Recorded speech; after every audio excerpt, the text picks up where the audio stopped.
अगर मैं आपसे कहूं कि आपका शरीर आपकी उम्र से अरबों साल पुराना है, आपकी उम्र भले ही 20, 30 या 50 साल हो सकती है, लेकिन आपका शरीर जिससे बना हुआ है वो 4.5 अरब साल से भी ज्यादा पुराना है। इतना पुराना कि पृथ्वी एग्जिस्टेंस में भी नहीं थी और हमारे शरीर का निर्माण वहां पे हुआ है जहां जीवन तक संभव नहीं है, उन दूर आसमान में टिमटिमाते स्टार्स की कोर में। तो आखिर कैसे एक तारा जो करोड़ों अरबों किलोमीटर दूर था वो आज आपके और हमारे रूप में इस धरती पर मौजूद है? ये जानने के लिए हमें सबसे पहले अपने शारीरिक बनावट को समझना होगा। अच्छा, अगर मैं आपसे पूछूं कि हमारे बॉडी की सबसे छोटी यूनिट क्या है जिससे हमारा शरीर बना हुआ है, तो आप में से ज्यादातर का आंसर होगा cells. And you are not wrong, cells are indeed the basic structural and functional unit of our body. लेकिन अगर हम अपने स्केल को थोड़ा और छोटा करें तो हमें पता चलेगा कि हम एटम से बने हुए हैं, उन्हीं एटम से जिसे हम पीरियोडिक टेबल में देखते हैं और जिससे यूनिवर्स में मौजूद हर मैटर बनी है। अगर हम अपने शरीर को एटॉमिक लेवल पर देखें तो प्राइमरीली हम 4 एलिमेंट से बने हुए हैं, ऑक्सीजन, कार्बन, हाइड्रोजन और नाइट्रोजन, जो कि हमारे शरीर का 96.2% हिस्सा है। हमारे शरीर का सबसे बड़ा हिस्सा ऑक्सीजन से बना है। यह हमारे शरीर में मौजूद पानी में है, हमारे खून में है और हर सेल के अंदर है। जब हम सांस लेते हैं यही ऑक्सीजन हमारी सेल्स को एनर्जी देती है। कार्बन ये हमारे शरीर की ढांचे की रीढ़ है। डीएनए हो, मसल्स हो, स्किन्स हो या हार्मोन्स, हर चीज में कार्बन मौजूद है। अगर आप अपने शरीर को एक बिल्डिंग समझें तो कार्बन उनकी ईंटें हैं। हाइड्रोजन जो कि हमारे बॉडी का 10% है वो हर जगह है, पानी में, सेल्स में, यहाँ तक कि उस मॉलिक्यूल में जो हमें एनर्जी देती है, एटीपी। हमारे डीएनए की कहानी नाइट्रोजन के बिना पूरी नहीं होती।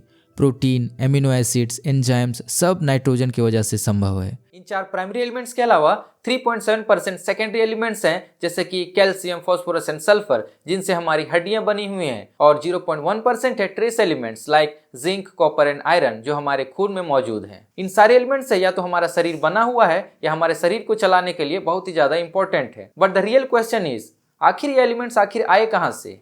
ये जानने के लिए हमें शुरू से शुरुआत करनी होगी। बिग बैंग के करीब 8 लाख साल बाद, जब ब्रह्मांड एकदम नया था, चारों तरफ घना अंधेरा, इस समय यूनिवर्स में मेनली 3 एलिमेंट्स थे, हाइड्रोजन, हीलियम और थोड़ा सा लिथियम। न सांस लेने के लिए कोई ऑक्सीजन और न ही जीवन के लिए कोई कार्बन। तब हाइड्रोजन और हीलियम के गैस के बादल, जिसे हम नेब्यूला कहते हैं, गुरुत्वाकर्षण बल के दबाव के कारण गैस और धूल को अपने अंदर खींचने लगती है। फिर इस घनघोर अंधेरे के बीच एक चिंगारी उठती है और जन्म होता है एक नए सितारे का। ज़्यादातर समय एक स्टार पूरी तरह बैलेंस में रहता है। उसके कोर के अंदर लाइट एलिमेंट्स आपस में जुड़ते हैं और हैवी एलिमेंट्स बनाते हैं। इस प्रोसेस को कहते हैं न्यूक्लियर फ्यूजन। स्टार के अंदर 2 अपोजिट फोर्सेस काम करती हैं। एक तरफ ग्रेविटी जो स्टार को अंदर खींचना चाहती है, दूसरी तरफ प्रेशर जो फ्यूजन से आता है। यह प्रेशर बनता है फास्ट मूविंग पार्टिकल से और फ्यूजन से निकलती हुई फोटोन्स से। जब ये दोनों फोर्सेस बराबर होती हैं तो स्टार स्टेबल रहता है। इसे कहते हैं हाइड्रोस्टैटिक इक्विलिब्रियम। लेकिन अगर कोर में फ्यूजन स्लो हो जाए तो प्रेशर कम हो जाता है, ग्रेविटी स्ट्रांग हो जाती है और स्टार कंप्रेस होने लगता है। कंप्रेशन से टेम्परेचर बढ़ता है, टेम्परेचर बढ़ते ही फ्यूजन फिर से तेज हो जाता है। यह एक सेल्फ रेगुलेटिंग सिस्टम है जो तारे को जिंदा रखने के लिए जरूरी है। स्टार की लाइफ का लगभग 90% हिस्सा उसके कोर में हाइड्रोजन से हीलियम फ्यूजन होता है।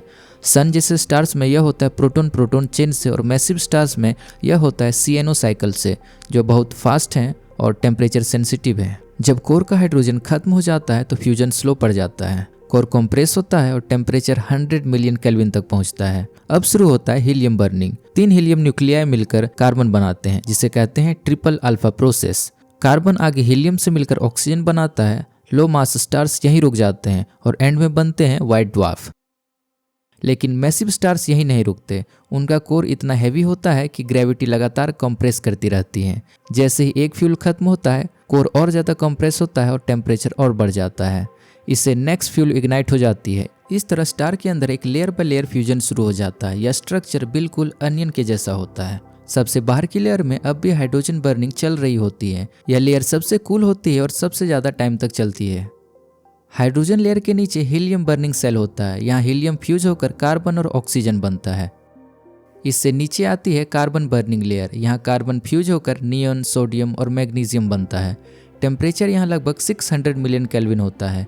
कार्बन लेयर के नीचे नियॉन बर्निंग होता है। यहाँ हाई एनर्जी फोटोन्स नियॉन को तोड़ते हैं और अल्फा पार्टिकल्स रिलीज होते हैं। ये अल्फा पार्टिकल्स दूसरे न्यूक्लियाई से जुड़कर ऑक्सीजन और मैग्नीशियम बनाते हैं। यह स्टेज सिर्फ कुछ साल चलता है। इसके नीचे होती है ऑक्सीजन बर्निंग लेयर। यहाँ ऑक्सीजन फ्यूज होकर सिलिकॉन और सल्फर बनता है। सबसे अंदर होती है सिलिकॉन बर्निंग लेयर। यह स्टार की लाइफ का सबसे आखिरी स्टेज है। यहाँ सिलिकॉन फ्यूजन से निकल बनता है और क्विकली डिके होकर आयरन बन जाता है। अब स्टार के सेंटर में एक आयरन कोर बन जाता है।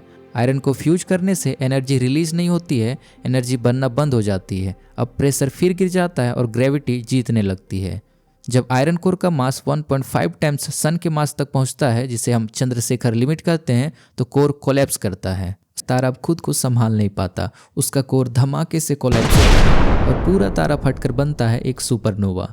सुपरनोवा में तापमान पहुंच जाता है 1 बिलियन डिग्री सेल्सियस। लगभग सभी भारी एलिमेंट्स सुपरनोवा से ही पैदा होते हैं, जैसे gold, uranium, silver, lead, iodine, titanium, zinc और मैंगनीज।